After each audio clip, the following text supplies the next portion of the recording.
তারা সবসময় বাঙালিদেরকে হেয় প্রতিপন্ন করে দেখতো। 26শে মার্চে আমরা বন্দী অবস্থায় থেকে কাঁচের জানলা দিয়ে দেখলাম যে অনেক বাঙালিদেরকে ধরে নিয়ে আসছে। আমি যখন বুঝলাম আমি গুলিবিদ্ধ হয়েছি, আমি লম্বা একটা নিঃশ্বাস নিয়ে চুপ করে শুয়ে থাকলাম। অবসরপ্রাপ্ত মেজর জেনারেল ইমামুজ্জামান চৌধুরী মুক্তিযুদ্ধের সাহসী যোদ্ধা আর বাংলাদেশের সামরিক ইতিহাসের এক গুরুত্বপূর্ণ চরিত্র। যুদ্ধক্ষেত্রে সাহসিকতা আর সংকট মুহূর্তে দৃঢ় সিদ্ধান্ত, দুই ক্ষেত্রেই তিনি রেখেছেন আলাদা ছাপ। মুক্তিযুদ্ধের সময় সম্মুখ সারিতে লড়াই করে অর্জন করেন বীর বিক্রম খেতাব।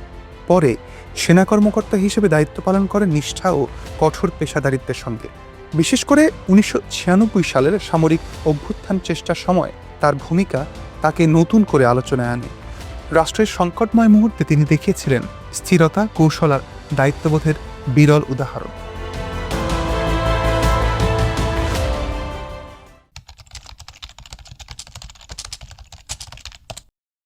1970 সালের জানুয়ারি মাসে পাকিস্তান সেনাবাহিনীতে যোগ দেই এবং 9 মাস ট্রেনিং শেষে 70-এর সেপ্টেম্বর মাসে পাকিস্তানি একটা গোলন্দাজ ইউনিটে নিয়োগ পাই এবং সেই ইউনিটটা ভাগ্যক্রমে কুমিল্লাতেই অবস্থিত ছিল। সেই ইউনিটের নাম ছিল 53 field regiment artillery, 53 field regiment artillery. সেখানে অধিকাংশ সৈনিকরাই পাকিস্তানি ছিল, পাঞ্জাবি পাঠানেরা ছিল। আমরা বাঙালি মাত্র 4 জন অফিসার এবং 6 জন সৈনিক ছিলাম, মাত্র 10 জন। বাকি 750 সৈনিক সবই পাকিস্তানি ছিল। তো সেপ্টেম্বর মাসে আমি যোগ দেওয়ার পরে তারা সবসময় বাঙালিদেরকে হেয় প্রতিপন্ন করে দেখতো। আমাদের নভেম্বরের 12 তারিখের দিকে নোয়াখালীর চরাঞ্চলে, ভোলা, সন্দ্বীপ, এইসব জায়গায় একটা প্রলয়ঙ্কারী ঘূর্ণিঝড় হয়। এই ঘূর্ণিঝড়ে রিলিফ দেওয়ার জন্য আমাদেরকে বলা হয় চরাঞ্চলে যেতে। তো চরাঞ্চলে গিয়ে আমরা রিলিফ দেই, 1 মাস ব্যাপী রিলিফ দেওয়ার অব্যাহত রাখি। তারপর ডিসেম্বরের প্রথম সপ্তাহে ছিল জাতীয় নির্বাচন। 70-এর নির্বাচনে আমাদেরকে বলা হলো নিরাপত্তা বাহিনী হিসাবে নির্বাচনে সহায়তা করতে। আমরা নির্বাচনে দায়িত্ব পালন করি এবং সন্ধ্যার দিকে যখন নির্বাচনের রিপোর্ট আসে তখন দেখা যাচ্ছে ব্যাপকভাবে শেখ মুজিব এবং আওয়ামী লীগের লোকরা জয়ী হচ্ছে। পাকিস্তানিরা তখন সন্ধ্যার পরে ছুটাছুটি শুরু করে দেয়, খুব উদ্বিগ্ন হয় যে এবার ক্ষমতা বাঙালির হাতে চলে যাচ্ছে, আমাদেরকে এরা বিতাড়িত করে দিবে। এই নিয়ে কানাঘুষা শুরু হয় এবং এই নির্বাচনের পর থেকেই আমাদের বাঙালিদের প্রতি তারা খুবই সন্দিহান হয়ে পড়ে। তারা বাঙালিদেরকে সবসময় অনুসরণ করত, ট্র্যাক করত, কি করছি না করছি এইসব। তো জানুয়ারি মাসে আমরা ক্যান্টনমেন্টে ফিরে যাই, জানুয়ারি 71-এ, এবং সেখানে গিয়ে দেখতে পাই যে পাকিস্তান থেকে অনেক সৈন্য সমাবেশ করা হচ্ছে। পাকিস্তান থেকে অনেক সৈন্য বাংলাদেশে আনা হচ্ছে এবং গোপনে বাঙালিদেরকে অ্যাভয়েড করে পাকিস্তানিরা সবসময় মিটিং করতেছে, সলা পরামর্শ করতেছে। তারপরে ফেব্রুয়ারি মাসে একটা ভারতীয় বিমান হাইজ্যাক হলো। পশ্চিম পাকিস্তান নেওয়ার পর পরিস্থিতি আরও উদ্বেগ যত হলো এবং মার্চের প্রথম সপ্তাহে ইয়াহিয়া খান যখন ঘোষণা করলো জাতীয় সংসদ অধিবেশন বসবে না, স্থগিত করা হলো, তখন বাংলাদেশের প্রত্যেক আনাচে কানাচে ব্যাপকভাবে প্রতিরোধ শুরু করে, জনগণ প্রতিরোধ শুরু করে এবং শেখ মুজিব তখন 7ই মার্চে একটা বিখ্যাত ভাষণ দেন। ভাষণের পরে অসহযোগ আন্দোলন শুরু হয় এবং কুমিল্লা ক্যান্টনমেন্টে বাইরের সাপ্লায়াররা সব রেশন সাপ্লাই বন্ধ করে দেয়। এরা পাকিস্তানিরা আরও ক্ষিপ্ত হয়ে যায় এবং পাকিস্তানিরা বাঙালিদের গতিবিধি সব সময় লক্ষ্য করে এবং আমাদেরকে অনুসরণ করে। তারপর 25শে মার্চ সকালবেলা যখন আমি অফিসে যাই, দেখলাম যে সব কিছুর জন্য প্রস্তুতি নিচ্ছে, প্রস্তুতি হচ্ছে সেনাবাহিনীকে বাইরে নিয়োগ করার জন্য। রাত 10টার সময় আমাদেরকে বাঙালি সহ পাকিস্তানি সব অফিসারদেরকে ডাকা হলো, বলো যে তোমাদের রাত 10টার পরে কুমিল্লা শহরে গিয়ে কারফিউ জারি করতে হবে এবং কারফিউর মধ্যে যে কোনো লোক দেখা গেলে তাকে গুলি করে হত্যা করতে। তারপর আমরা যে 4জন বাঙালি ছিলাম, আমাদেরকে বলা হলো তোমরা পাশের রুমে বসো, তোমাদেরকে তোমাদেরকে আলাদা কোনো দাপ্তরিক ডিউটি দেওয়া হবে, তোমাদেরকে শহরে যাওয়ার দরকার নাই। এই বলে পাকিস্তানি সৈন্যদেরকে অস্ত্রশস্ত্র দিয়ে শহরে পাঠিয়ে দিল। আমরা ওই পাকিস্তানি 4জন বাঙালি 4জন অফিসার ঘরে বসা থাকতে অবস্থায় একজন সৈনিক এসে ঘরটা লক করে দিল, লক করে দিল, আটকায় দিল। তারপর আমরা বুঝতে পারলাম যে আমাদেরকে বন্দি করা হয়েছে, আমরা যেন বিদ্রোহ না করি। তারপর রাত 1:30 2টার দিকে ওয়্যারলেসে তারা যোগাযোগ করতেছে বাইরের সৈনিকদের সঙ্গে কুমিল্লার ডিসি আর এসপিকে অ্যারেস্ট করে নিয়ে আসার জন্য। তো ভোরবেলা দেখলাম কুমিল্লার ডিসি আর এসপি, ডিসি ছিলেন শামসুল ইসলাম সাহেব আর এসপি ছিলেন কবির উদ্দিন সাহেব, দুজনকে অ্যারেস্ট করে নিয়ে এসে আমাদের পাশের রুমে তালাবদ্ধ করে রাখা হলো। তারপরে 26শে মার্চ দিনের বেলা অনেক লোকজন কুমিল্লা ক্যান্টনমেন্ট থেকে নিয়ে এসে, কুমিল্লা শহর থেকে নিয়ে এসে ক্যান্টনমেন্টে বন্দি করা হয়। 26শে মার্চে আমরা বন্দি অবস্থায় থেকে কাঁচের জানলা দিয়ে দেখলাম যে অনেক বাঙালিদেরকে ধরে নিয়ে আসছে ধীরেন দত্ত সহ, এবং তাদেরকে খুব অত্যাচার করতেছে, পেটাচ্ছে। তারপর 26 তারিখ এভাবে কালো 27, 28, 29 3 দিনই কুমিল্লা শহর থেকে বিভিন্ন রাজনৈতিক নেতা জনসাধারণকে ধরে নিয়ে এসে ক্যান্টনমেন্টে অত্যাচার করতেছে, টর্চার সেলে রাখতেছে। 29 তারিখ বিকালে হঠাৎ শুনলাম কামানের গোলা আওয়াজ, কামান বাঙালি ইউনিটদের উপর গোলা বর্ষণ করতেছে। তারপরে অনেক বাঙালিদেরকে ধাওয়া করতেছে এবং মারতেছে, জায়গায় গুলি করে, জানলা দিয়ে দেখতে পাচ্ছিলাম গুলি করে হত্যা করা হচ্ছে।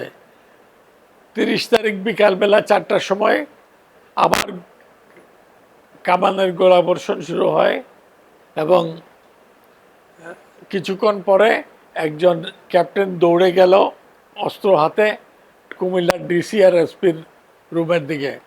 কুমিল্লার ডিসি আর এসপিকে গুলি করা হলো, আওয়াজ শুনলাম।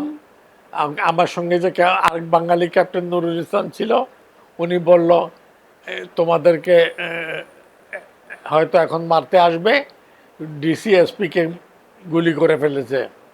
তারপর আমরা চিন্তা করতেছি কি করব না করব। একজন পাকিস্তানি সুবেদার স্ট্যান্ড গান নিয়ে এসে কাচের দরজা ভেদ করে ব্যারেলটা ঢুকিয়ে আমাদের দিকে গুলি করলো। 2জন ক্যাপ্টেন নুরুল ইসলাম, ক্যাপ্টেন সিদ্দিকী তাৎক্ষণিক মারা গেলেন। আমি মাটিতে শুয়ে পড়লাম আমার খাটের নিচে লুকাবার জন্য। তারপরে খাটের দিকে লক্ষ্য করে আমার উপর গুলি করলো। আমি দেখলাম আমার 3 গুলি লেগেছে, চোখের গোড়ায় একটা হাড্ডিতে স্লিপ করে গেছে, হাতের মধ্যে গুলি একটা আটকে আছে, পিঠে আর একটা গুলি। তো আমি যখন বুঝলাম আমি গুলিবিদ্ধ হয়েছি, আমি লম্বা একটা নিঃশ্বাস নিয়ে চুপ করে শুয়ে থাকলাম। তারপরে পাকিস্তানিরা কিছুক্ষণ পরে এসে আমাদেরকে চেক করতে বলল, এক ক্যাপ্টেন সিপাহীকে বলল চেক করো এদেরকে। তো বললো যে সাব তিনও খতম হয়ে গিয়া, আমি যে মারা গেছি বুঝতে পারে না, আমি মরার ভান করেছিলাম, তিনও খতম হয়ে গিয়া। তারপরে আরেকজন কে যেন আসলো, গলার আওয়াজে শুনলাম সে ব্রিগেড মেজর সুলতান। সে জিজ্ঞেস করো, বাস সারে বাঙালি খতম হয়ে গিয়া, চলো। হাতের মধ্যে একটা তালি মেরে বলো চলো। তা আমাদের তিনজনের লাশ ওই ঘরে রেখে ঘরটা বাইরের দিক দিয়ে তালা মেরে দিল। অনেক সৈন্যরা এসে দেখার চেষ্টা করতেছে জানলা দিয়ে। ক্যাপ্টেন এসে বলল, কোনো সৈন্যদেরকে দেখতে দেবে না, জানলার উপরে সাদা কাগজ লাগিয়ে দাও যাতে বাইরে থেকে দেখতে না পারে। অফিসের ডুপ্লিকেটিং পেপার লাগিয়ে দিল। তারপর সন্ধ্যা হয়ে যায়, বাইরে গোলাগুলি চলতে থাকে, অনেক বাঙালিদেরকে তখনও হত্যা করা হচ্ছে।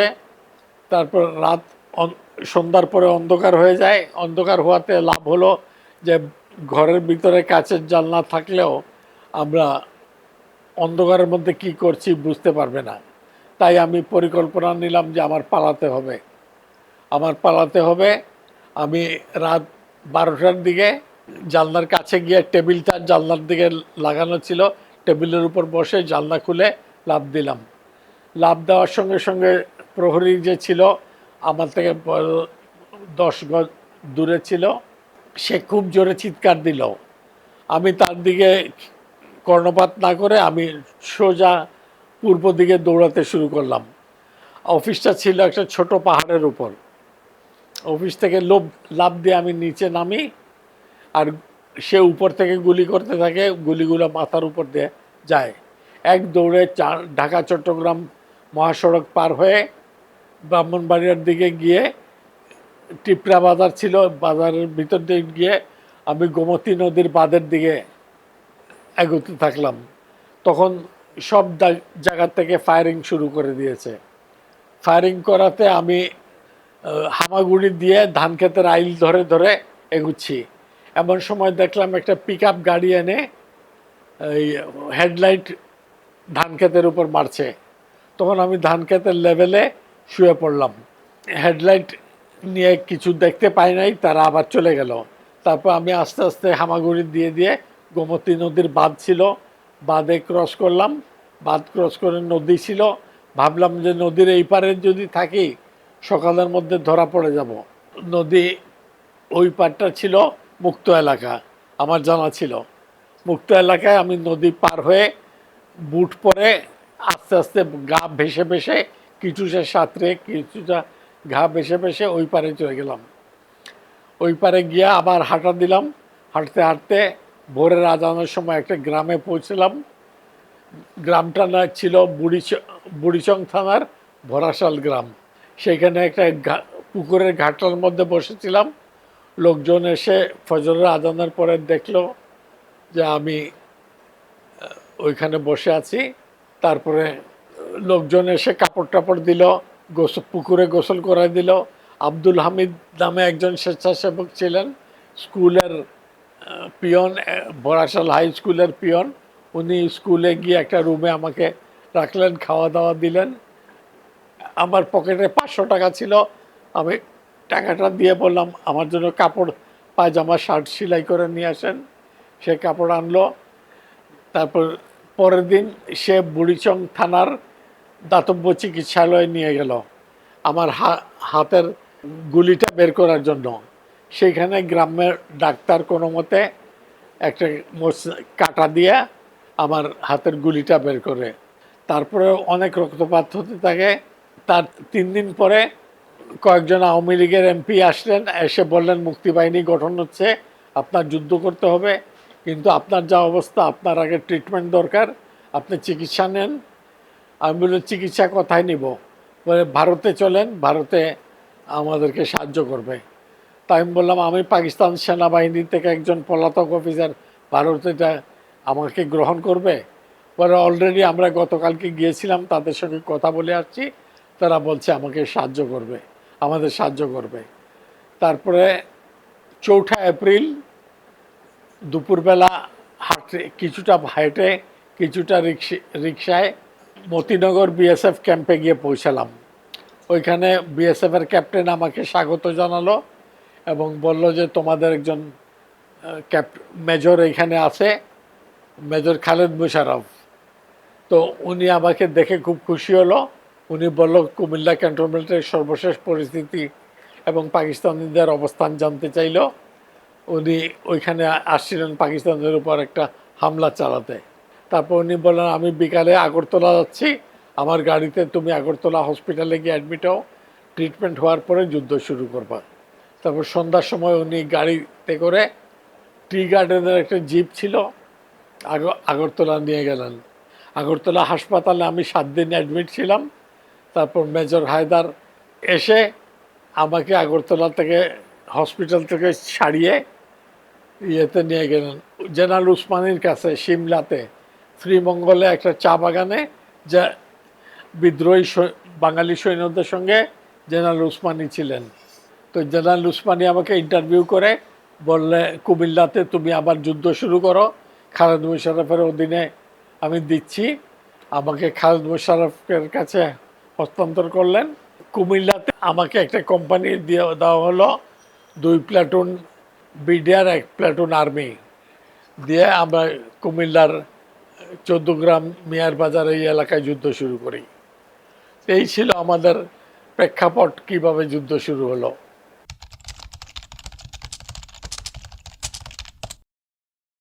স্বাধীন মানুষরা সবাই এক বাক্যে মুক্তিবাহিনীকে সাপোর্ট দিচ্ছিল, সমর্থন জানাচ্ছিল, এক বাক্যে সমর্থন জানাচ্ছিল।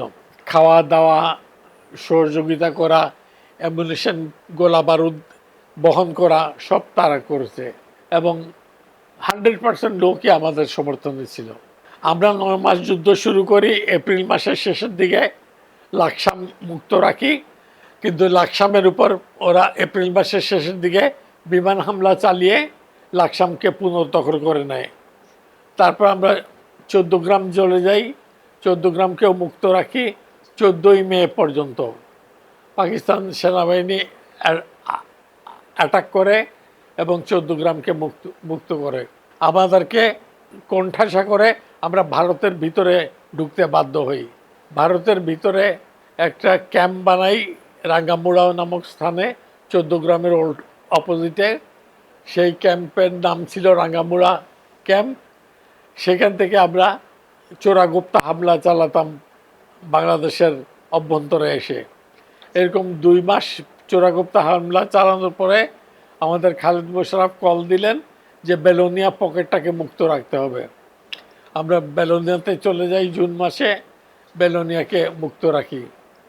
তারপর বেলোনিয়া তারা হেলিকপ্টার দিয়ে এসে আমাদের উপর দিয়ে ট্রুপস নামিয়ে দেয়। তারপরে ওরা দ্বিমুখী হামলা করলে আমরা পিছু হটতে বাধ্য হই। পিছু উঠে আবার আমরা ওই রাঙ্গামুড়া ক্যাম্পে গিয়ে চোরাগুপ্তা হামলা চালাই। অক্টোবর মাসে ভারতীয় সেনাবাহিনীর সাহায্যে আবার আমরা বেলোনিয়া দখল করে নেই এবং বেলোনিয়া নভেম্বর মাস থেকেই মুক্ত, নভেম্বর 71। তারপরে ডিসেম্বরের প্রথম সপ্তাহ আমরা ফেনী দখল করি, নোয়াখালী দখল করি, ওইখানে বাংলাদেশের পতাকা উড়াই এবং ডিসেম্বরের প্রথম সপ্তাহে আমরা চট্টগ্রামের দিকে অগ্রসর হই এবং 13ই ডিসেম্বর আমরা চট্টগ্রামে পৌঁছাই। চিটাং ইউনিভার্সিটির পিছনের পাহাড়ে আমরা অবস্থান নেই এবং 16 ডিসেম্বরে দেশ স্বাধীন হলে আমরা 17 তারিখে চট্টগ্রাম পৌঁছাই। চট্টগ্রাম সার্কিট হাউসে গিয়ে হানাদার বাহিনীকে আত্মসমর্পণ করাই। ওরা সব ইলেকট্রিক চেয়ার টেয়ার রেখে যেখানে ইয়ে করতো, অত্যাচার চালাতো, তারা ক্যান্টনমেন্টে পালিয়ে গেছে। ক্যান্টনমেন্টে তারা ভারতীয় বাহিনীর কাছে আত্মসমর্পণ করে। সার্কিট হাউসে লোকজন দেখতে আসছিল কিভাবে তারা অত্যাচার করত।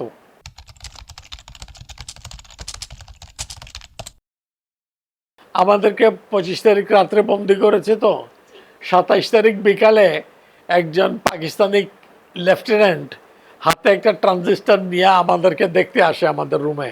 দেখতে আসলে হঠাৎ করে অধিনায়ক সেই লেফটেন্যান্টটাকে ডাকে, পিয়ন এসে বলে আপনাকে ডেকেছে। তো উনি অধিনায়কের রুমে তো আর টেলিভিশন ট্রানজিস্টার নিয়ে যাওয়া যায় না, আমাদের রুমে ট্রানজিস্টারটা রেখে গেছেন। তা আমরা ওনার অ্যাবসেন্সে ট্রানজিস্টার চালাতে চালাতে 27 তারিখ বিকাল 5টার দিকে হঠাৎ শুনি মেজর জিয়ার গলা, বলছেন I major Ziaur Rahman do hereby proclaim the independence of Bangladesh. উনি স্বাধীনতা ঘোষণা করলেন, এটা আমরা শুনতে পেলাম। শুনতে পেরে আমরা তো খুবই উত্তেজিত হয়ে গেলাম। আমরা ভাবলাম যে আজকে রাত্রেই আমরা পালাবো। ঘরের জানলা খুলে ভিতর দিক দিয়ে হুক ছিল।